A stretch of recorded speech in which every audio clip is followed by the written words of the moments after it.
Hello everyone, स्वागत है आप सभी का टॉपर्स माइंड चैनल में। इस वीडियो में आज हम पढ़ेंगे जीएस का सेकंड लेक्चर हड़प्पा सभ्यता। इससे पहले वाले लेक्चर में हमने प्रागैतिहासिक काल पढ़ा, उससे रिलेटेड जो भी इंपोर्टेंट एमसीक्यू थे वो डिस्कस किए थे। ओके, तो आज हम हड़प्पा सभ्यता पढ़ेंगे। पहले इंपोर्टेंट पॉइंट्स देखेंगे, उसके बाद जो है एमसीक्यू करेंगे इसके। ओके, इसके साथ ही अगर वीडियो अच्छी लगे तो प्लीज वीडियो को लाइक जरूर करें और साथ ही चैनल को भी शेयर और सब्सक्राइब करें। और पीडीएफ के लिए लिंक आपको दिया गया है डिस्क्रिप्शन बॉक्स में, वहां से आप ले सकते हैं। तो चलिए शुरुआत करते हैं हड़प्पा सभ्यता की। हड़प्पा सभ्यता या जिसको हम किस नाम से जानते हैं, सिंधु सभ्यता, सिंधु घाटी की सभ्यता, या इसको आप सैंधव सभ्यता भी जो है बोल सकते हैं, सैंधव। ओके, ये कैसी सभ्यता थी? एक नगरीय सभ्यता थी। ये क्वेश्चन पूछा जा सकता है। तो कैसी सभ्यता थी? नगरीय सभ्यता थी। और हड़प्पा सभ्यता का ज्ञान जो है हमें किससे प्राप्त होता है? पुरातात्विक अवशेषों से प्राप्त होता है। तो ये भी क्वेश्चन जो है पूछा जा सकता है कि हड़प्पा सभ्यता का ज्ञान किससे प्राप्त होता है? तो पुरातात्विक अवशेषों से प्राप्त होता है। ओके, भारत का अगर हम इतिहास की बात करें तो भारत का जो इतिहास है वो कहां से शुरू होता है? सिंधु घाटी की जो सभ्यता थी उससे प्रारंभ हुआ माना जाता है। और सिंधु घाटी को और किस नाम से जानते हैं? हड़प्पा सभ्यता के नाम से भी जाना जाता है। ठीक है, ये जो सभ्यता थी लगभग 2500 ईसा पूर्व कहां से कहां तक फैली हुई थी? दक्षिण एशिया के पश्चिम भाग में जो थी ये फैली हुई थी। ओके, जो कि अब कहां पर है? वर्तमान में पाकिस्तान और पश्चिमी भारत के नाम से इसको जाना जाता है। ठीक, तो इसमें मेन पॉइंट जो मैंने बताए हैं वो याद रखिए, सिंधु और सैंधव, नगरीय सभ्यता और पुरातात्विक अवशेष। अब बात आती है हड़प्पा सभ्यता का नामकरण। हड़प्पा सभ्यता को किस किस नाम से जो है जाना जाता है? देखिए, नामकरण की हम बात कर रहे हैं। हड़प्पा सभ्यता को 5 अलग अलग नामों से जाना जाता है। सबसे पहले हड़प्पा, फिर सिंधु घाटी की सभ्यता, सिंधु घाटी की सभ्यता। तीसरा जो नाम है वो है सरस्वती सभ्यता, सरस्वती सभ्यता। फोर्थ नंबर पे आती है नगरीय सभ्यता, और फिफ्थ है कांस्य युगीन सभ्यता। इन 5 नामों से जो है हड़प्पा सभ्यता को जाना जाता है। सबसे पहला बात कर रहे हैं हम कि इसे हड़प्पा क्यों कहा जाता है, क्या रीजन है कि इस सभ्यता को हड़प्पा कहा जाता है? तो देखिए, इसलिए कहा जाता है इसको हड़प्पा सभ्यता क्योंकि सबसे पहले हड़प्पा नामक जगह पर जो था इसको खोजा गया था, तो इसलिए इसका नाम हड़प्पा सभ्यता रखा गया। ओके, फिर बात आती है सिंधु घाटी की सभ्यता। तो इस सभ्यता का जो क्षेत्र था, मतलब विस्तृत रूप में ये कहां पर फैला हुआ था? सिंधु नदी के किनारे पर फैला हुआ था, तो इसका नाम सिंधु घाटी की सभ्यता जो था पड़ गया। उसके बाद इसका क्षेत्र जो था सरस्वती नदी के किनारे में विस्तृत था, तो इसको सरस्वती सभ्यता के नाम से भी जाना जाता है। इसके अलावा इसे प्रथम नगरीय सभ्यता पूछा जाए कि प्रथम नगरीय सभ्यता कौन सी थी, तो वो भी हड़प्पा सभ्यता थी। और इसके अलावा इसको कांस्य युगीन सभ्यता के नाम से भी जाना जाता है। तो ये 5 नाम याद रखिए, हड़प्पा सभ्यता को इन नामों से जाना जाता है। ठीक है, ओके। अब बात करते हैं इसके काल की कि सिंधु सभ्यता का जो काल है वो कहां से कहां तक है। ठीक है, तो ये हमने इससे पहले वाली वीडियो में पढ़ा था। आधे ऐतिहासिक काल में जो सिंधु घाटी की सभ्यता है वो मानी जाती है 2500 ईसा पूर्व से लेकर 1500 ईसा पूर्व। बट इसको भी लेकर जो थे लोगों के अलग अलग मत थे कि हड़प्पा सभ्यता का काल ये है। तो वही एक सर जॉन मार्शल थे, जॉन मार्शल, उन्होंने इस सभ्यता का जो काल माना वो कहां से कहां तक माना था? 3250 से लेकर 2750 ईसा पूर्व तक का जो काल था उसे उन्होंने नाम दिया था हड़प्पा सभ्यता का काल। लेकिन जो कार्बन डेंटिंग तकनीक थी, कार्बन डेंटिंग C14 जो तकनीक थी, उसके बेस पर या उसके द्वारा जो था सिंधु घाटी को क्या बताया गया? 2350 से लेकर 1750 ईसा पूर्व तक बताया गया है। ओके, तो ये याद रखिए। C14 कार्बन डेंटिंग तकनीक क्या है? कार्बन डेंटिंग तकनीक एक ऐसी तकनीक है जिसमें C14 कार्बन के द्वारा जो है अवशेषों की आयु ज्ञात की जाती है। क्या किया जाता है? अवशेषों की जो है आयु ज्ञात की जाती है इस विधि उसके द्वारा। ठीक है, तो ये सारे पॉइंट्स आप याद रखिएगा। जॉन मार्शल ने जो कार्यकाल बताया वो ये था, कार्बन डेटिंग तकनीक के द्वारा ये निकाला गया। और वैसे जो हम मेनली पढ़ते हैं कि हड़प्पा सभ्यता का काल 2500 से लेकर 1500 ईसा पूर्व तक का माना जाता है। ठीक है, तो ये सारे के सारे पॉइंट्स इसमें याद रखिए। उसके बाद एक और नेक्स्ट चीज जो इंपॉर्टेंट है कि सिंधु घाटी की सभ्यता कहां से लेकर कहां तक फैली गई थी, मतलब उसका जो विस्तार था वो कहां तक था। देखिए, भौगोलिक और सामाजिक दृष्टि से अगर हम बात करें तो विश्व की अगर सबसे बड़ी सभ्यता पूछी जाए तो कौन सी है, हड़प्पा सभ्यता है। ओके, अब देखिए ये उत्तर से लेकर दक्षिण और पूर्व से लेकर पश्चिम यहां तक पूछी जाती है कि पूर्व में कहां तक फैली थी, उत्तर में कहां तक थी और दक्षिण में कहां तक थी। तो ये हमें जानना है, ये पेपर में पूछा जाता है। तो देखिए हम सबसे पहले बात कर रहे हैं पूर्व में। ठीक है, पूर्व से बात कर रहे हैं तो पूर्व में ये उत्तर प्रदेश के यानी कि यूपी के आलमगीरपुर से इधर पश्चिम में सुतकांगेडोर तक, कहां तक, सुतकांगेडोर तक फैली हुई थी। और उत्तर की अगर बात करें तो उत्तर में ये जम्मू कश्मीर के मांडा से लेकर कहां तक, दक्षिण में ये गई थी महाराष्ट्र के दायमाबाद तक। दायमाबाद ये कहां पर है, महाराष्ट्र। यानी कि जो सिंधु घाटी का विस्तार था वो उत्तर में अगर हम बात करें जम्मू कश्मीर से लेकर महाराष्ट्र के दायमाबाद तक फैली हुई थी। और पूर्व से पश्चिम अगर हम बात करें तो यूपी के आलमगीरपुर से लेकर पश्चिम में ये सुतकांगेडोर तक इसका विस्तार था। ओके, तो ये याद रखिए। ये कई बार ये पूछ लिया जाता है कि मांडा कहां पर है या सुतकांगेडोर कहां पर है, दायमाबाद कहां पर पड़ता है, आलमगीरपुर कहां पर है। तो इस तरीके से ये पूछे जा सकते हैं। तो इन पॉइंट्स को आप याद रखिएगा। ठीक है, चलिए। ओके, तो ये एक सुतकांगेडोर रह गया। आई थिंक ये सिंध पाकिस्तान में अभी प्रेजेंट में अगर हम बात करें इसकी वर्तमान में तो सिंध पाकिस्तान में है। उत्तर प्रदेश, यूपी, मांडा और दायमाबाद, तो यहां तक जो था हड़प्पा सभ्यता का विस्तार था। ठीक, चलिए अब बात आती है एक एक इसमें देखेंगे नगर नियोजन की, कि हड़प्पा सभ्यता के नगर किस तरीके से थे वो देखते हैं। नगर नियोजन। ओके, देखिए हड़प्पा सभ्यता जो थी अपनी नगरीय प्रणाली के लिए भी जानी जाती है। ओके, मोहनजोदड़ो और हड़प्पा के नगर जो थे उनमें क्या थे, दुर्ग होते थे, दुर्ग। और दुर्ग जो थे, जो नगर होते थे वहां पर उनसे ऊंचाई पर स्थित होते थे। तो जो वो दुर्ग होते थे उनमें कौन रहते थे, जो उच्च वर्ग के लोग थे वो निवास करते थे।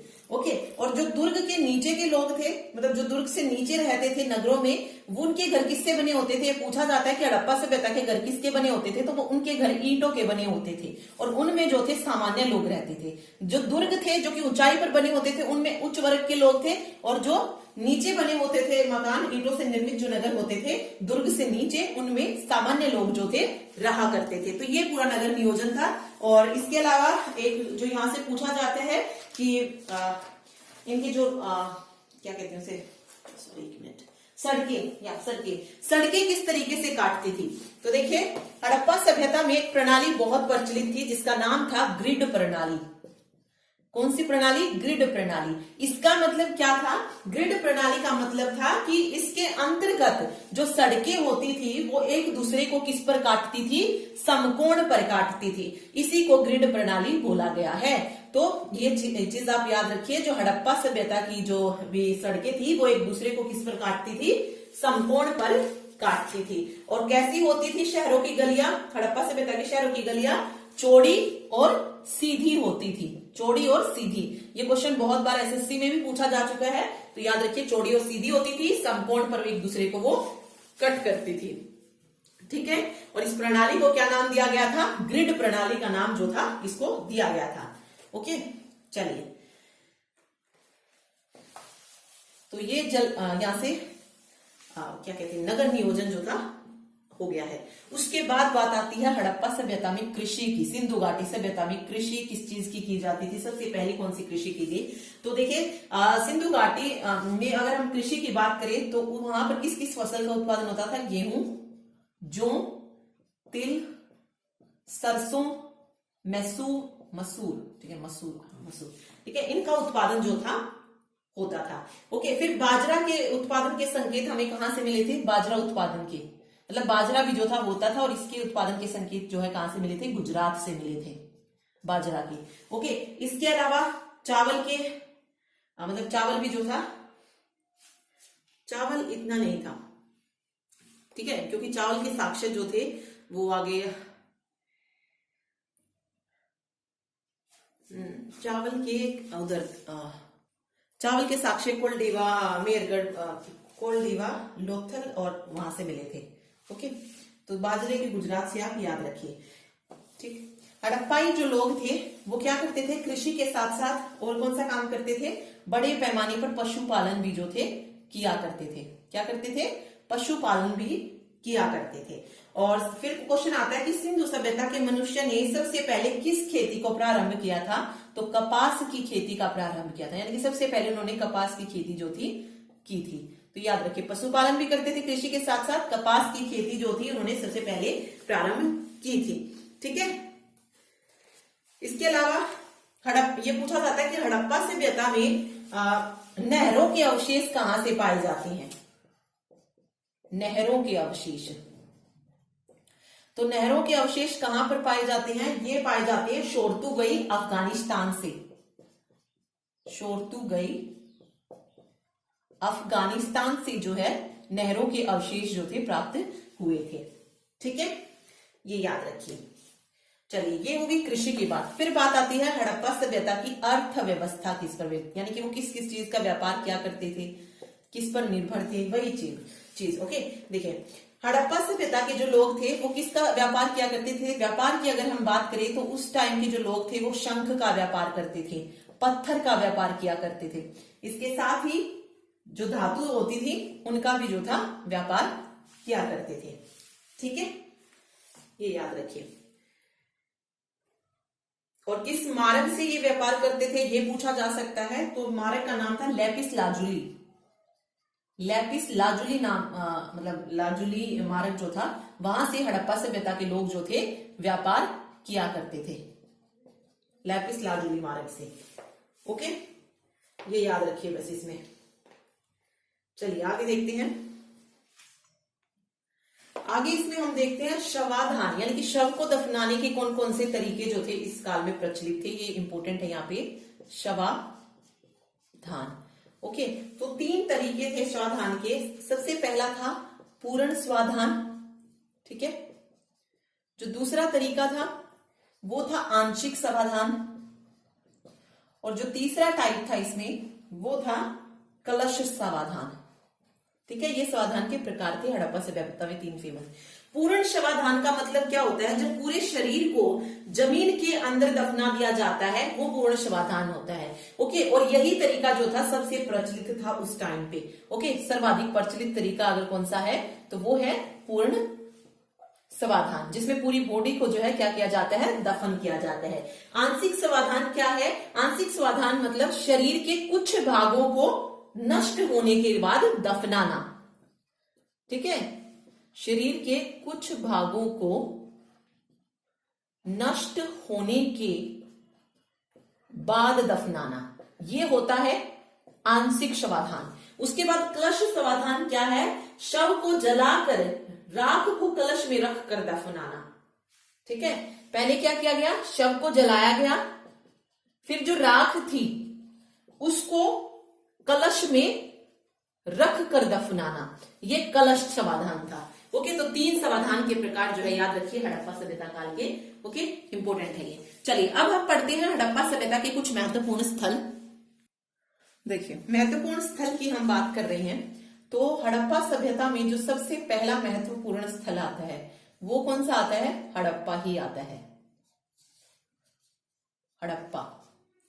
देखिए, इसके बारे में पढ़ते हैं। हड़प्पा की अगर हम बात करें तो सबसे पहला क्वेश्चन जो बार बार पूछा जाता है कि हड़प्पा की खोज किसने की थी?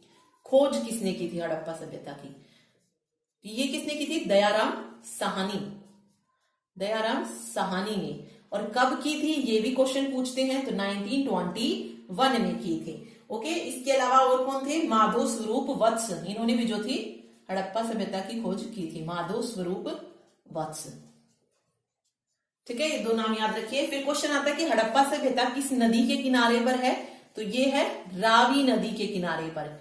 कौन सी नदी? रावी नदी। ठीक है, और यहां से जो महत्वपूर्ण खोज यानी कि यह महत्वपूर्ण तथ्य जो यहाँ से प्राप्त हुए थे, तो इंपॉर्टेंट ऐसा कुछ नहीं यहाँ पे जो पूछा जाए, लेकिन फिर भी आपको पता होना चाहिए। हाँ, एक बैलगाड़ी के साक्ष्य पूछा जाता है ना, बैलगाड़ी के, तो वो हड़प्पा से ही मिले थे।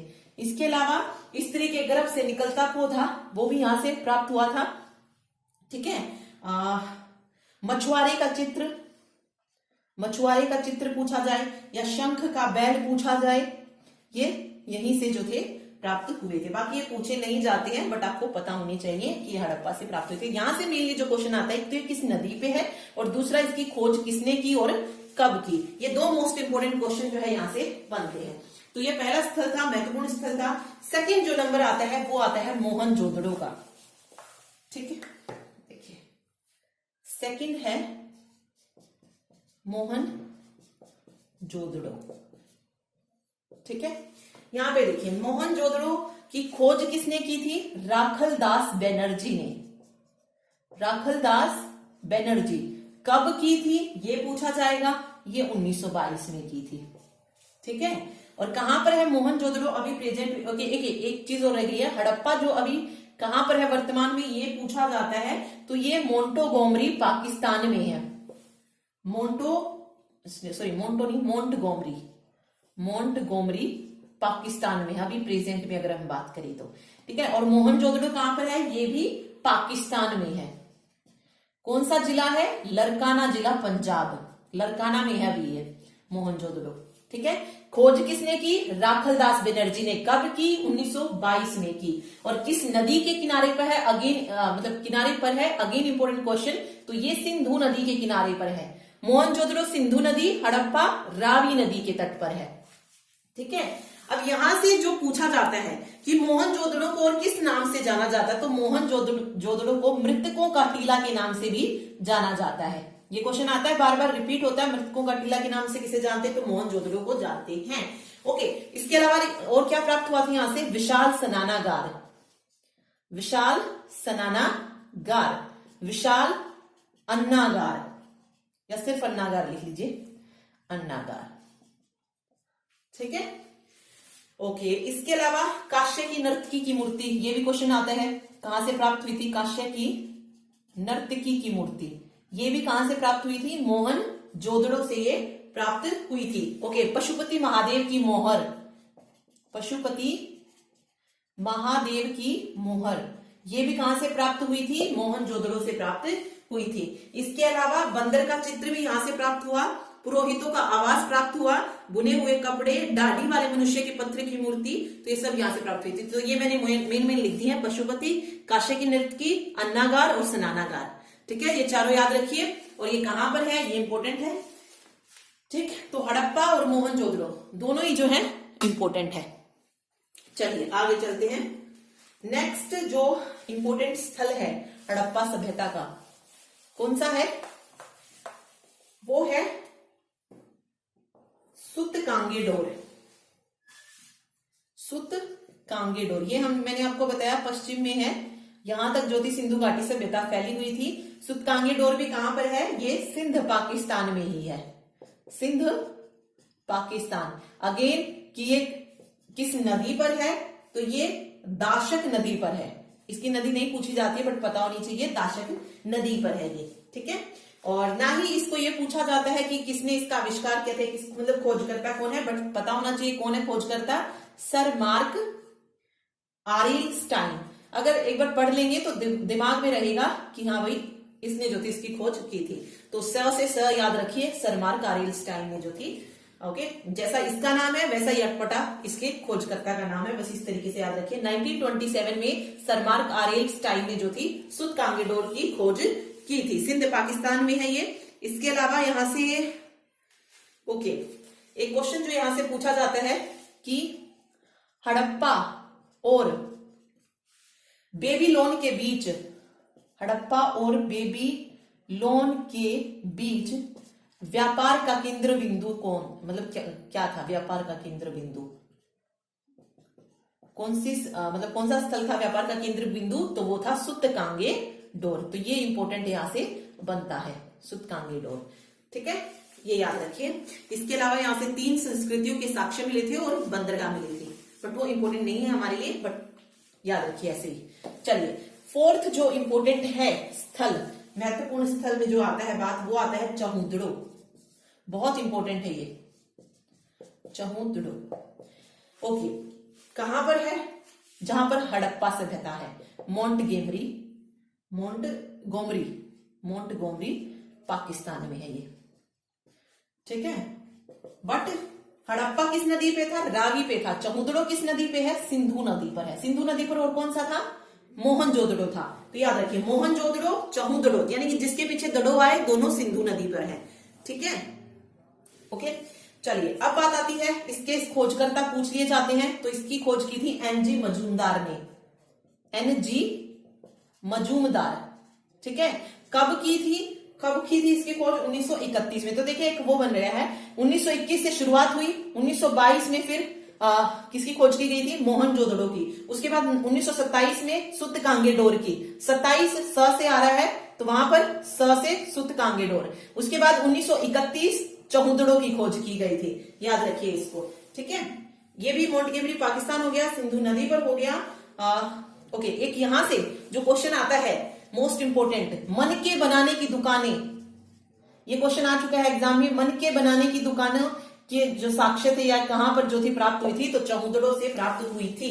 ये बहुत इंपॉर्टेंट क्वेश्चन है। या मन के का कारखाना पूछा जाए, चहुंदड़ो से प्राप्त हुआ था। ठीक है, ओके। एक और क्वेश्चन, एकमात्र नगर जो कि दुर्गीकृत नहीं था, जिसमें दुर्ग नहीं थे, वो था चहुंदड़ो। ये भी याद रखिए। बट यहां से मोस्ट इंपोर्टेंट जो पूछा गया है, वो मन के बनाने की दुकानें या मन के बनाने का कारखाना पूछा जाता है, तो वो चहुंदड़ो में है। ये इतना आपको याद रखना है। ओके, चलिए, उसके बाद जो मोस्ट इंपोर्टेंट महत्वपूर्ण स्थल इसमें आता है, वैसे तो इसमें आमरी भी है, बट देख लेते हैं, क्योंकि किसी को भी छोड़ नहीं सकते हैं, क्या पूछ लिया जाए पता नहीं। देखिए, आमरी, इसकी भी खोज एनजी मजूमदार ने ही की थी। जिसने किसकी खोज की थी? चहुंदड़ो की खोज की थी, उसी ने इसकी की थी। चहुंदड़ो की खोज 1931 में हुई, तो आमरी की खोज एनजी मजूमदार ने 1935 में कर दी थी। और ये किस नदी पर है? सेम जिस नदी पर चहुंदड़ो है, तो ये भी सिंध नदी पर है। इसकी जो जगह है वो कहां पर है? सिंध पाकिस्तान में है ये। ठीक है, ये भी कहां पर है? सिंध पाकिस्तान में है। ठीक है, चलिए, एक क्वेश्चन जो यहां से पूछा जा सकता है कि हिरण के साक्ष्य कहां से प्राप्त हुए थे? हिरण के साक्ष्य, तो ये आमरी से प्राप्त हुए थे। ये मोस्ट इंपोर्टेंट है इसमें। ठीक, आमरी याद रखिए। उसके बाद मोस्ट इंपोर्टेंट जो है, सबसे ज्यादा इंपोर्टेंट, कालीबंगन, कालीबंगा या कालीबंगन। ठीक है, ये कालीबंगन किस नदी पर है? सबसे पहला क्वेश्चन घग्गर नदी पर है, घग्गर नदी। ओके, खोज नहीं पूछा जाता है, बट याद रखिए, कालीबंगन था अमलानंद घोष ने जो थी इसकी खोज की थी, बट यूजुअली नहीं आता ये क्वेश्चन। ओके, और कहां पर है कालीबंगन? राजस्थान में है ये, हनुमानगढ़ राजस्थान में है कालीबंगा। ओके, यहां से क्या क्या प्राप्त हुए थे? जुते हुए खेत के साक्ष्य पूछा जाता है। मोस्ट इंपोर्टेंट क्वेश्चन है, जुते हुए खेत के साक्ष्य कहां से प्राप्त हुए थे? कालीबंगा से प्राप्त हुए थे। ओके, ऊंट की हड्डियां पूछी जाती हैं, ऊंट की हड्डियां, ये भी कहां से प्राप्त हुई थी? अब ऊंट कहां पर है? राजस्थान में है, तो कालीबंगन से प्राप्त हुई थी। ठीक है, ओके। इसके अलावा अग्नि वेदिकाएं, लकड़ी का हल भी इंपोर्टेंट है, पूछ लिया जाते हैं। तो लकड़ी का हल के साक्ष्य भी कहां से मिले थे? कालीबंगा से ही मिले थे। अलंकृत ईंटें भी जो थी यहीं से प्राप्त हुई थी। तो ये इंपॉर्टेंट चीजें इसके बारे में याद रखिए। ओके, नेक्स्ट जो महत्वपूर्ण स्थल है वो है लोथल। लोथल भी कहां पर है? राजस्थान में ही है, नहीं सॉरी, गुजरात में है लोथल कहां पर है? गुजरात में है। गुजरात में कहां पर? अहमदाबाद में है ये। ठीक है, किस नदी पर है लोथल? भोगवा नदी पर है। ठीक है, ओके। यहां से अब किसके साक्ष्य मिले थे? चावल की भूसी, इंपोर्टेंट है, चावल की भूसी के साक्ष्य कहां से मिले थे? या फिर ये पूछा जाए कि चावल के प्राचीन साक्ष्य कहां से मिले थे? तो लोथल से ही मिले थे। ठीक है, मानव निर्मित बंदरगाह पूछी जाती है, मानव निर्मित बंदरगाह, ये क्वेश्चन भी एसएससी में आ चुका है, तो ये भी लोथल से प्राप्त हुई थी। एक इसको पतन नगर बोला जाता है, लोथल को किस नाम से जानते हैं, पतन नगर के नाम से भी इसको जाना जाता है। ओके, और इसकी खोज किसने की थी, again important question, Ranganath Rao, Ranganath Rao ने जो थी इसकी खोज की थी 1953 में। ठीक है, ये याद रखिए। इसके अलावा यहां से हाथी दांत मिला था, घोड़े की मृण मूर्तियां मिली थी। ठीक, ये बस याद रखिए इसमें लोथल। उसके बाद 8th नंबर पे जो आता है वो आता है सुरकोटदा, सुरकोटदा। ठीक है, इसकी खोज नहीं पूछी जाती कि किसने की थी, बट बता देती हूँ जेपी जोशी ने। जो मैंने मोस्ट इंपोर्टेंट बताया है वो जरूर याद रखिएगा, इनको सिर्फ ऐसे ही पढ़ लीजिएगा। सुरकोटदा की खोज जेपी जोशी ने की थी 1964 में। कहां पर है ये भी कच्छ में है। कच्छ कहां पर है, गुजरात। तो गुजरात में दो हैं, कच्छ सुरकोटदा, और इससे पहले वाला कौन सा पढ़ा था हमने, लोथल। दोनों ही कहां पर है, गुजरात में है। ठीक है, यहां से क्या प्राप्त हुई थी, घोड़े की हड्डियां, घोड़े की हड्डियां यहां से प्राप्त हुई, तराजू का पलड़ा, मन के, ये तीनों चीजें यहां से सुरकोटदा से। किस नदी पर है ये पूछा जाता है, तो ये सरस्वती नदी के किनारे पर स्थित है। ठीक है, चलिए अगला जो इंपॉर्टेंट आता है बनावली, मोस्ट इंपॉर्टेंट है ये भी। इसकी खोज पूछी जाती है, बनावली की खोज किसने की थी, तो ये आरएस बिस्ट ने की थी। आरएस बिस्ट ने जो थी बनावली की खोज जो थी की थी। कहां पर है, हिसार। हिसार कहां पर है, हरियाणा में। हरियाणा के हिसार जिले में है बनावली। नहीं, अभी नहीं। तो अभी की अगर हम बात करें तो बनावली हिसार में नहीं, कहां पर है, फतेहाबाद में, क्योंकि हिसार को डिवाइड कर दिया गया था, तो वो डिपेंड करता है पेपर में क्या देगा वो आपको। तो अभी कहां पर है, फतेहाबाद में है ये। ठीक है, हिसार में नहीं, फतेहाबाद में, अब हरियाणा के। और अगर पेपर में फतेहाबाद की जगह, वैसे तो हरियाणा ही आएगा, जो भी बीएसएसबी वगैरह का अगर पेपर आएगा, पर्टिकुलर हरियाणा के पेपर में तो ऑब्वियस है वो फतेहाबाद का ही नाम देंगे, हिसार का नहीं देंगे। ओके, तो ये याद रखिए। चलिए, बनावली की खोज हमने देख ली, आरएस बिस्ट ने की थी। यहां से जो प्राप्त हुआ था सफेद कुआं, खेल स्टेडियम, इसके अलावा हड़प्पा पूर्व और हड़प्पा संस्कृतियों के साक्ष्य जो थे, यानी कि हड़प्पा से पहले और हड़प्पा संस्कृति के जो साक्ष्य थे वो यहीं से प्राप्त हुए थे, बनावली फतेहाबाद से। ठीक है, याद रखिए। एक और जो इंपॉर्टेंट आता है धोलावीरा, और नेक्स्ट जो है वो है रोपड़। ठीक है, धोलावीरा कहां पर है, ये भी कच्छ गुजरात में है। और क्या पढ़ा हमने कच्छ गुजरात में, सुरकोटदा पढ़ा है। ठीक है, ओके। इसकी खोज किसने की थी, बनावली, धोलावीरा, इस दोनों की खोज आरएस बिस्ट ने की थी। बनावली की खोज 1974 में हुई थी और धोलावीरा की खोज 1985 में हुई थी। ठीक है, और जल निकासी प्रबंधन की जो साक्ष्य मिले या जल कुंड जो था ये धोलावीरा से मिला था। रोपड़ की अगर बात करें तो अगेन इंपोर्टेंट क्वेश्चन, इसकी खोज पूछी जाती है, तो यगदत्त शर्मा ने जो थी रोपड़ की खोज जो थी की थी, कब की थी, 1955 में की थी।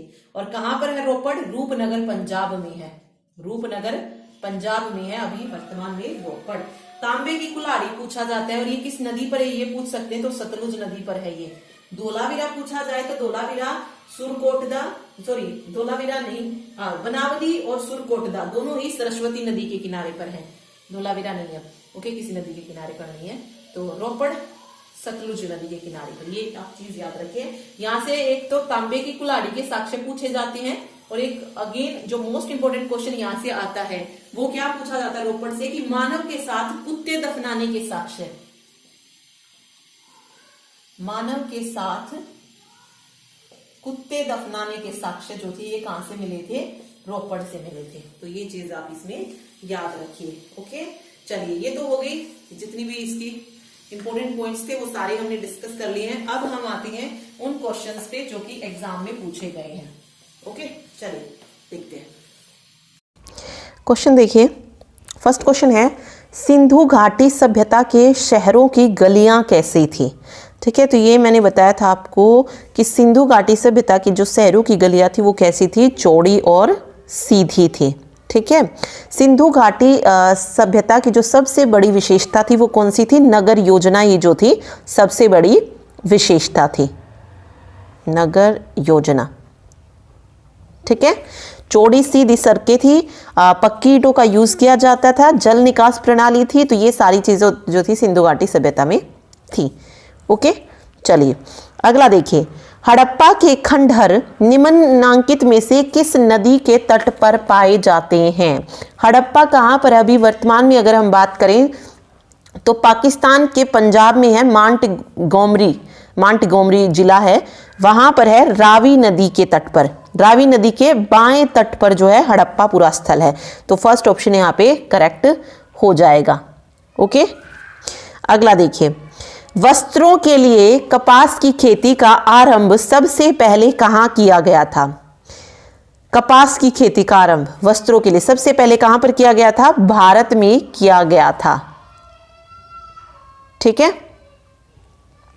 1922 में आर.डी. बनर्जी, राखलदास बनर्जी के नेतृत्व में सिंधु की नदी के किनारे जो मोहनजोदड़ो है वहां से जो थी कपास के सूत की जो थी प्राप्ति हुई थी। ठीक है। नेक्स्ट देखिए, भारत में निम्नलिखित के आने का सही कालानुक्रम क्या है? सोने के सिक्के, आहत मुद्रा, चांदी के सिक्के, लोहे काल या नगर संस्कृति। तो देखिए सबसे पहले अगर हम बात करें, भारत में सबसे प्राचीन सभ्यता कौन सी है? हड़प्पा सभ्यता है। और वो किससे रिलेटेड है? नगर संस्कृति, नगर या सभ्यता है। तो इनमें सबसे पहले कौन सा आ जाएगा? नगर संस्कृति जो है आ जाएगी। ठीक है। और हड़प्पा, एक क्वेश्चन और आता है कि हड़प्पा सभ्यता की जो नगर सभ्यता थी वो कितने उस तक थी? ठीक है, तो 6 उसमें थी। ये कौन कौन से थे वो? मोहनजोदड़ो, हड़प्पा, चहुदड़ो, कालीबंगा, लोथल और बनावली। ठीक है, जो नगरीय सभ्यता है वो 6 जगहों से प्राप्त हुई थी हड़प्पा सभ्यता की। ये मैंने आपको बता दिए हैं, मोहनजोदड़ो, हड़प्पा, चहुदड़ो, कालीबंगा, लोथल और बनवाली। ठीक है। ओके, उसके बाद यहाँ पे जो सेकंड ऑप्शन रहेगा वो लोहे का हल रहेगा, लोहे का हल। उसके बाद आहत मुद्रा, चांदी के सिक्के, और सबसे लास्ट में आए थे सोने के सिक्के। तो 4, 3, 2, 1 जो है इसका सही कॉम्बिनेशन रहेगा। तो डी ऑप्शन जो है करेक्ट हो जाएगा। ठीक है। अगला देखिए, किस पशु के अवशेष सिंधु घाटी सभ्यता में प्राप्त नहीं हुए हैं?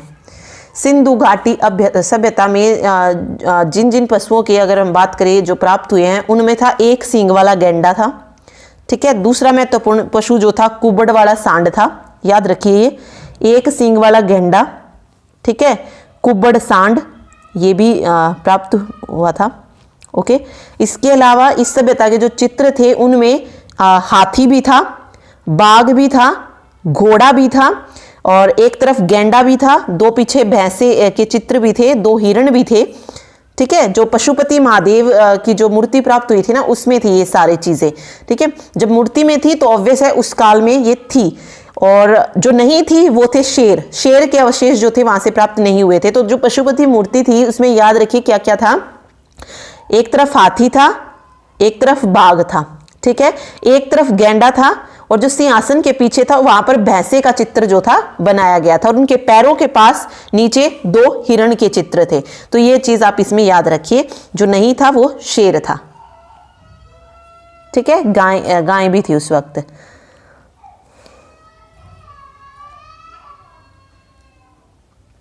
ठीक, चलिए आगे देखिए, जुते हुए खेत की खोज की गई थी। तो ये मैंने बताया था आपको, जुते हुए खेत के साक्ष्य पूछे जाते हैं। ये कालीबंगा से प्राप्त हुए थे। कहां से? कालीबंगा से। याद रखिए, कालीबंगा कहां पर है? राजस्थान में है। ये घग्गर नदी पर के किनारे पर है, घग्गर नदी। अगला है R37 समाधान प्रणाली कहां से प्राप्त हुई थी? R37 क्या है? ये एक हड़प्पा सदल के दक्षिणी भाग में कब्रिस्तान मिला था, जिसे R37 का नाम दिया गया था। तो ये R37 समाधान प्रणाली जो थी ये हड़प्पा से प्राप्त हुई थी। ठीक है। सिंधु घाटी सभ्यता के संदर्भ में निम्नलिखित कथनों पर विचार कीजिए। यह प्रमुखतः लौकिक सभ्यता थी तथा इसमें धार्मिक तत्व यद्यपि उपस्थित था, वर्चस्वशाली नहीं था। इस काल में भारत में कपास से वस्त्र जो थे बनाए जाते थे। तो इनमें से सही बताना है कि कौन सा है। तो देखिए कौन सा इनमें से सही है। तो राइट आंसर हो जाएगा, दोनों ही सही हैं। ठीक है। कैसी सभ्यता थी? सिंधु घाटी सभ्यता लौकिक सभ्यता थी। ओके। और कपास के वस्त्र के साक्ष्य भी मिलते हैं, जिससे वहां स्पष्ट होता है कि वहां के लोग जो थे इसका निर्माण करते थे। तो दोनों ही जो है बिल्कुल सही हैं। ठीक है। अगला देखिए, हड़प्पा सिंधु घाटी सभ्यता में पवित्र पशु कौन सा था? तो जिसे पवित्र पशु माना जाता था वो था कुबड़ वाला बैल तथा श्रृंगार युक्त पशु। सी ऑप्शन जो है करेक्ट हो जाएगा यहाँ पे। ओके, तो इसमें याद रखिए एक सींग वाला गेंडा और दूसरा महत्वपूर्ण पशु कौन सा था? कुबड़ वाला सांड। तो ये वही दिए गए हैं। चलिए अगला है, मोहनजोदड़ो में सबसे बड़ा भवन कौन सा है? विशाल स्नानागार, अन्नागार, 2 मंजिला मकान या स्तंभ हॉल। तो ये क्वेश्चन जो है एसएससी में बहुत बार पूछा जा चुका है। ओके, तो मोहनजोदड़ो में जो सबसे बड़ा भवन मिला था वो था अन्नागार।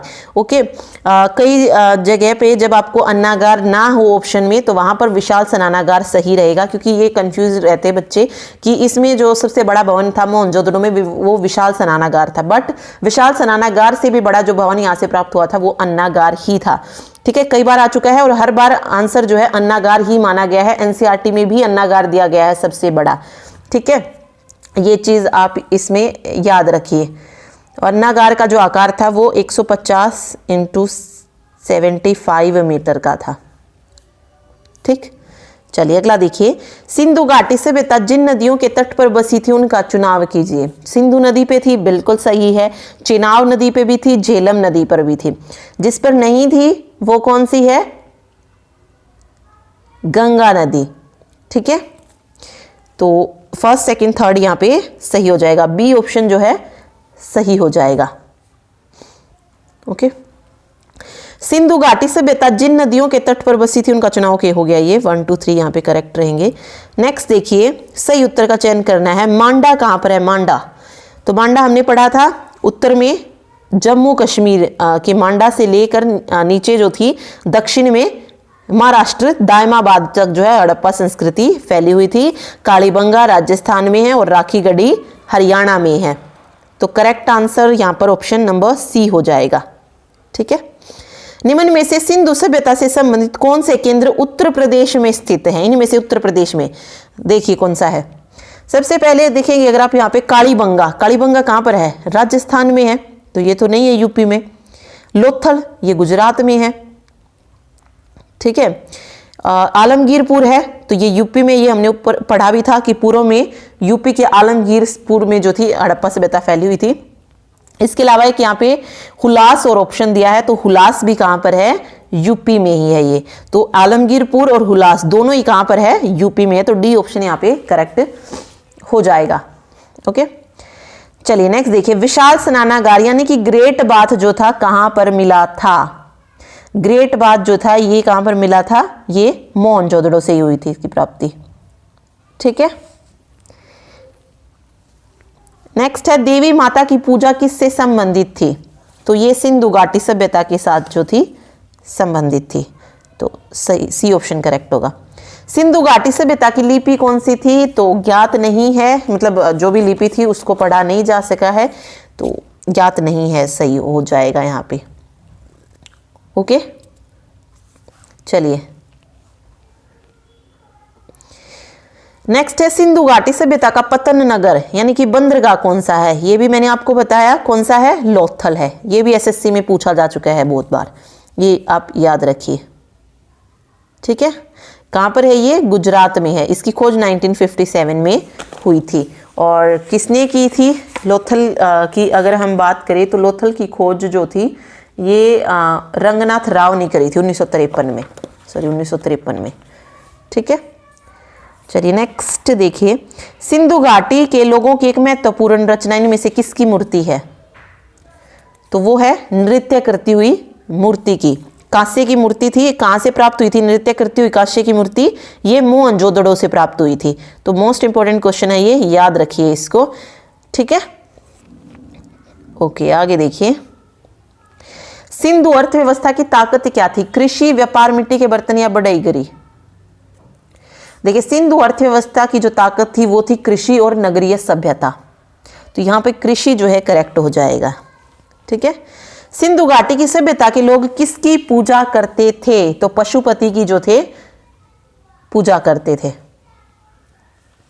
पहली बार कपास उपजाने का श्रेय किस सभ्यता को जाता है? तो सिंधु सभ्यता ने को ही जाता है पहली बार कपास उगाने का श्रेय। ठीक है, इतिहासकारों की अगर माने तो सबसे पहली बार कपास उपजाने का श्रेय जो है ये हड़प्पा वासियों को ही दिया जाता है। ठीक, मोहनजोदड़ो का उत्खनन कार्य कब हुआ था? तो ये 1922 में हुआ था। और किसने किया था? राखलदास बनर्जी ने किया था। 21 में हड़प्पा था। ओके, नेक्स्ट देखिए, सिंधु घाटी सभ्यता के लोगों का मुख्य भोजन क्या था? कौन सा था? गेहूं और जौ जो था वो सिंधु घाटी के सभ्यता के लोगों का मुख्य भोजन था, गेहूं और जौ। फर्स्ट ऑप्शन करेक्ट जो है यहाँ पे हो जाएगा। नेक्स्ट है, सिंधु सभ्यता के लोग किस धातु से अपरिचित थे? ये बहुत बार आता है क्वेश्चन, ठीक है, कि कौन सी धातु के बारे में जो थे सिंधु सभ्यता के लोग नहीं जानते थे, तो वो था कौन सा? लोहा। ठीक है, लोहे से अपरिचित थे, क्योंकि सिंधु घाटी सभ्यता में लोग या तो पत्थर के औजार, फिर तांबे का भी यूज करने लगे थे। ठीक है, कांस्य भी यूज होने लगा था, क्योंकि सिंधु घाटी सभ्यता को कांस्य युगीन सभ्यता ही बोला जाता है। तो लोहे से वो परिचित नहीं थे, तो अपरिचित थे। तो सी ऑप्शन यहाँ पे करेक्ट हो जाएगा। ठीक है, नेक्स्ट क्वेश्चन देखिए, सिंधु घाटी सभ्यता के बारे में जानकारी कहाँ से मिलती है? साहित्य से, विलेख से, ताम्रपत्र से या पुरातात्विक उत्खनन से? तो ये मैंने आपको बताया था। बिल्कुल सेकंड पॉइंट यही था मेरा कि सिंधु सभ्यता एक नगरीय सभ्यता है और जिसका ज्ञान जो है हमें किससे मिलता है? पुरातात्विक अवशेषों से होता है। तो यहाँ पे पुरातात्विक उत्खनन जो है सही हो जाएगा। इससे जो है हमें सिंधु घाटी सभ्यता के बारे में जानकारी मिलती है। नेक्स्ट है, हड़प्पा सभ्यता संस्कृति में पाई गई मोहरों एवं कलाकृतियों में किस पशु का अंकन हुआ है? तो हड़प्पा संस्कृति में जो मोहरें थी उस पर पशुपति की जो थी मोहर लगी थी, तो उसमें हाथी भी था, बाघ भी था, हिरण भी था, गैंडा भी था, तो सभी जो थे उनमें अंकन हुआ है। तो ई ऑप्शन जो है यहाँ पे करेक्ट हो जाएगा। ओके, मिलान करना है कि कौन सा किस नदी पर है। देखिए, सबसे पहले हम बात करते हैं दायमाबाद की। तो दायमाबाद कहाँ पर है? महाराष्ट्र में है। और ये किस नदी के किनारे पर है? गोदावरी। ठीक है, फिर मांदा है। मांदा कहाँ पर है? ऊपर जम्मू कश्मीर में है। तो कहाँ पर होगी? जम्मू कश्मीर में कौन सी नदी होगी? चिनाब नदी। तो ये हो जाएगा। उसके बाद यहाँ पे दिया गया है बलूचिस्तान। बलूचिस्तान जो है ये दाशक नदी। ठीक है, और आलमगीरपुर जो है हिंडन नदी। आलमगीरपुर कहाँ पर है? हिंडन नदी पर। कहाँ पर है आलमगीरपुर की अगर हम बात करें तो यूपी में है ये। तो करेक्ट जो है इसमें 4, 3, 2, 1। ओके, फर्स्ट ऑप्शन जो है सही हो जाएगा। निम्न में से कौन सा युग्म सही सम्मिलित नहीं है? जैसे यहाँ पे दिया गया है लोथल व्यापारिक गतिविधियों का केंद्र, कालीबंगा अनुष्ठानिक अग्निवेदियों की कतारें, चौहुदड़ो जहाज निर्माण उद्योगों में, मोहनजोदड़ो विशाल स्नानागार। तो इनमें से जो सही सम्मिलित, देखिए मोहनजोदड़ो से क्या मिला था? विशाल स्नानागार मिला था। ये बिल्कुल सही है। लोथल जो था ये व्यापारिक गतिविधियों के लिए बिल्कुल मानव निर्मित जो बंदरगाह थी वो भी यहीं से मिली थी। पतन नगर इसको कहा जाता है। तो फर्स्ट ऑप्शन करेक्ट है, डी ऑप्शन भी करेक्ट है। अब बचता है यहाँ पे एक कालीबंगा और दूसरा चौहुदड़ो। कालीबंगा की अगर हम बात करें तो ये राजस्थान में है, यहाँ से अग्निवेदिकाएं मिली थी। ठीक है, तो ये बिल्कुल सही है। मैंने बताया था अग्निवेदिकाएं ऊंट की हड्डियां, लकड़ी का हल, जुते हुए खेत के साक्ष्य ये कालीबंगा से मिले थे। चौहुदड़ो की अगर हम बात करें तो ये सिंधु नदी के किनारे पर स्थित है, मोंटगोमरी पाकिस्तान में है। जो सिंधु नदी से चौहुदड़ो से मिला था वो मेन क्या था? मन के बनाने की जो दुकानें थी वो यहाँ से प्राप्त हुई थी। ठीक है, तो जहाज निर्माण उद्योग यहाँ पे गलत हो जाएगा। तो सी ऑप्शन इसमें करेक्ट होगा। ओके, तो राइट आंसर सी हो जाएगा। ठीक है, चलिए देखते हैं आगे। नेक्स्ट है, सिंधु सभ्यता के स्थल किन देशों में फैले हुए हैं? ये पूछा गया है। तो देखिए, सिंधु सभ्यता की अगर हम बात करें तो भारत में है, पाकिस्तान में है, अफगानिस्तान में है, चीन में नहीं है। ओके, तो ए, बी और डी इन तीनों में फैले हुए हैं। तो ये तीनों जो है करेक्ट हो जाएंगे यहाँ पे। ठीक है, नेक्स्ट देखिए, निम्नलिखित सिंधु सभ्यता का भारत में स्थित स्थल कौन सा? जो भारत में है, मोहनजोदड़ो पाकिस्तान में है, हड़प्पा पाकिस्तान में है, चौहुदड़ो वहीं पर है पाकिस्तान में। तो कौन सा है जो भारत में है? वो है लोथल। लोथल कहाँ पर है? अहमदाबाद गुजरात में है ये। ठीक है, तो ये सही हो जाएगा यहाँ पे। नेक्स्ट है, सिंधु घाटी सभ्यता के कौन से स्थल गुजरात में स्थित नहीं है? पूछा है। तो लोथल भी है। ओके, धोलावीरा भी वहीं पर है।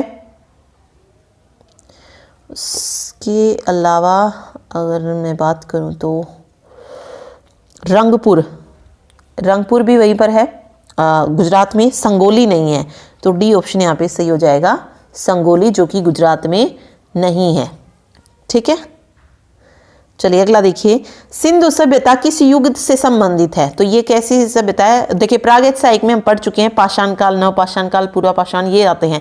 आदि ऐतिहासिक जो है ये सही हो जाएगा।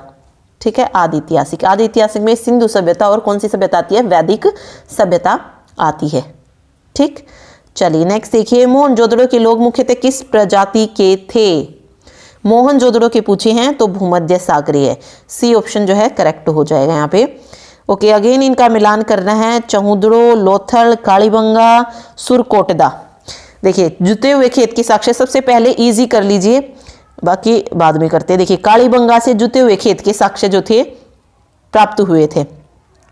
ठीक है, उसके अलावा अगर हम बात करें, गोदीबाड़ा, घोड़ी के अस्थियों के साक्ष्य, और बिल्ली का पीछा करता हुआ कुत्ते का निशान, इनके बारे में पता करना। देखिए बिल्ली का पीछे के करते हुए कुत्ते के जो पद चिन्ह थे ये चहुदड़ों से प्राप्त हुए थे। ठीक है, और चहुदड़ों से क्या प्राप्त हुए थे? मनके बनाने की दुकानें। ठीक है, मनके का कारखाना, लिपस्टिक, काजल जैसी जो सौंदर्य प्रसाधन सामग्री थी ये भी चहुदड़ों से ही प्राप्त हुई थी। ठीक, उसके बाद जो आ रहा है यहाँ पे लोथल है और सुरकोटदा है। सुरकोटदा, ठीक है, सुरकोटदा से क्या प्राप्त हुई थी? घोड़े की हड्डियां प्राप्त हुई थी, तो डी का सेकंड हो जाएगा। और फिर बचा यहाँ पे चौधर हो गया लोथल से गोदीबाड़ा, ये सही हो जाएगा। गोदीबाड़ा या डाक यार्ड जिसको बोलते हैं, डाक यार्ड, ये भी आ सकता है, ये याद रखिए, ये लोथल से प्राप्त हुए थे। ठीक है, डाक यार्ड। तो करेक्ट ऑप्शन देखिए इसमें फर्स्ट का 3 रहेगा और फोर्थ का फर्स्ट रहेगा। वेट, नहीं, सेकंड का फर्स्ट रहेगा, तो करेक्ट आंसर इसमें ऑप्शन डी हो जाएगा। ठीक है, क्योंकि डी का सेकंड है। ओके, हाँ, फोर्थ ऑप्शन इसमें करेक्ट होगा, ये याद रखिए। चलिए नेक्स्ट देखिए, सिंधु घाटी सभ्यता कहाँ तक विस्तृत थी? ये पूछा गया है कि सिंधु घाटी जो सभ्यता थी कहाँ तक विस्तृत थी। देखिए अगर हम बात करें एक देखते चलते हैं, पंजाब में थी, राजस्थान में भी थी, गुजरात, उत्तर प्रदेश, हरियाणा, सिंधु, बलूचिस्तान, इन सभी में थी, तो डी ऑप्शन करेक्ट हो जाएगा यहाँ पे। ठीक है, हड़प्पा में एक उन्नत जल प्रबंधन प्रणाली का पता चलता है। उन्नत जल प्रबंधन प्रणाली कहाँ से जो है इसका पता चलता है? तो ये मैंने आपको बताया था, जल निकासी प्रबंध और जल कुंड, ये कहाँ से प्राप्त हुए थे? धोलावीरा, कच्छ, गुजरात से। ठीक है, धोलावीरा जो है यहाँ पे करेक्ट हो जाएगा। ठीक है, नेक्स्ट देखिए, निम्नलिखित में से कलश समाधान के प्रमाण कहाँ से मिले हैं? कलश समाधान क्या था? पहले जलाया जाता था, फिर जो भी राख होती उसको कलश में रख के फिर जो है उसको दफनाया जाता था। तो कलश समाधान के जो क्या बोलते हैं प्रमाण जो थे ये सुरकोटदा से मिले थे। ठीक है, कलश समाधान याद रखिए, सुरकोटदा। और क्या था? सुरकोटदा से घोड़े की हड्डियां और मनके, तराजू का पलड़ा, ये पूछी जा सकते हैं। ये सब जो मैंने आपको बताया अभी, तराजू का पलड़ा, ये सारे आपको जो है मिल जाएंगे नोट्स में बराबर लिखे हुए। ओके, तो अच्छे से पढ़िएगा उन्हें। और एक याद रखिए, सुरकोटदा किस नदी के किनारे पर स्थित है? सरस्वती नदी के किनारे पर। ठीक है, नेक्स्ट देखिए, हड़प्पा संस्कृति दी गई है और नदी दी गई है यहाँ पे। ठीक है, देखिए सबसे पहले जो है वो है लोथल। लोथल किस नदी पर है? भोगवा नदी पर है, तो ए का हो जाएगा 3। ठीक है, फिर है कालीबंगा। कालीबंगा कहाँ पे है? राजस्थान में है, तो किस नदी पर है? घग्गर नदी पर है, तो फर्स्ट हो जाएगा। देन हड़प्पा है, हड़प्पा तो बहुत इजी है, रावी नदी पे है। और रोपड़ किस पे है? रोपड़ रूपनगर पंजाब में है, तो ये सतलुज नदी पर है। तो करेक्ट आंसर फर्स्ट का 3, सेकंड का फर्स्ट है, उसके बाद सी का 4th है, तो बी ऑप्शन करेक्ट हो जाएगा यहाँ पे। ठीक है, नेक्स्ट देखिए, भारत में चांदी का प्राचीनतम साक्ष्य कहाँ से प्राप्त हुआ है? वैदिक संहिता, चांदी के हाथ सिक्के, हड़प्पा संस्कृति या पश्चिम भारत की ताम्रपाषाणिक संस्कृति? तो ये प्राप्त हुआ है हड़प्पा संस्कृति से। ठीक है, निम्नलिखित में से सैंधव सभ्यता के खोजकर्ता कौन थे? सैंधव सभ्यता यानी कि हड़प्पा सभ्यता को किसने खोजा था? तो हड़प्पा सभ्यता को मतलब जो भी सिंधु सभ्यता थी उसको राखलदास बनर्जी और दयाराम साहनी ने खोजा था। ठीक है, सिंधु घाटी सभ्यता के लोग धार्मिक रूप से किसके उपासक थे? तो करेक्ट आंसर हो जाएगा मातृ शक्ति के उपासक थे। निम्न में से किसका मानना था कि बाढ़ सिंधु सभ्यता के पतन का मुख्य कारण था? तो ये माना था चाइल्ड एंड व्हीलर ने, नहीं सॉरी मैके और जॉन मार्शल ने, इन दो ने माना था। तो एक से अधिक यहाँ पर करेक्ट हो जाएगा, मतलब इन दोनों ने जो थे माना था कि बाढ़ जो थी ये सिंधु सभ्यता के पतन का मुख्य कारण थी। चलिए आगे देखिए, इसमें बताना है कि किसने किसकी खोज की थी। सबसे पहले जैसे अभी यहाँ पे आप अगर देखेंगे सुमेलित करना, ओके, हड़प्पा की खोज किसने की थी? हड़प्पा की खोज दयाराम साहनी ने की थी। ठीक है, उसके अलावा यहाँ पे अगर आप देखेंगे मोहनजोदड़ो की खोज किसने की थी? एनजी मजूमदार ने की थी, नहीं सॉरी राखलदास बनर्जी, आरडी बनर्जी ने, सेकंड हो जाएगा। चौदड़ो की थी एमजी मजूमदार ने। ठीक है, और कोटदीजी की किसने की थी? घरसे ने, ये थर्ड हो जाएगा, डी का 3 हो जाएगा, तो 19 का फर्स्ट ऑप्शन सही रहेगा। ठीक है, लास्ट क्वेश्चन देखिए, इसमें सिंधु सभ्यताकालीन अर्थव्यवस्था के संबंध में निम्नलिखित कथनों पर विचार कीजिए और सही उत्तर का चयन कीजिए। अर्थव्यवस्था में कृषि को प्रमुख स्थान प्राप्त था। इस समय अंतर्देशीय और अंतर्राष्ट्रीय दोनों व्यापार प्रचलित थे। इस समय सांकेतिक मुद्रा का प्रचलन था। इस समय माप की इकाई 2 के गुणज थी। कौन सा इनमें से सही उत्तर है? तो 1 और 2 जो है इसमें सही है, फर्स्ट और सेकंड, तो फर्स्ट ऑप्शन यहाँ पे करेक्ट हो जाएगा। ओके, एक और जो क्वेश्चन यहाँ से पूछा जाता है कि भारतीय पुरातत्व का जनक किसे कहा जाता है? भारतीय पुरातत्व का जनक, ये क्वेश्चन आता है तो ये किसको कहा जाता है? ये अलेक्जेंडर कनिंघम को कहा जाता है। अलेक्जेंडर कनिंघम को जो है भारतीय पुरातत्व का क्या कहा जाता है? जनक कहा जाता है। इसके अलावा एक और क्वेश्चन ये पूछते हैं कि हड़प्पा का उत्खनन करने वाले प्रथम पुरातत्वविद जो इसके महत्व को नहीं समझ पाए थे कौन थे? तो वो भी कनिंघम ही थे।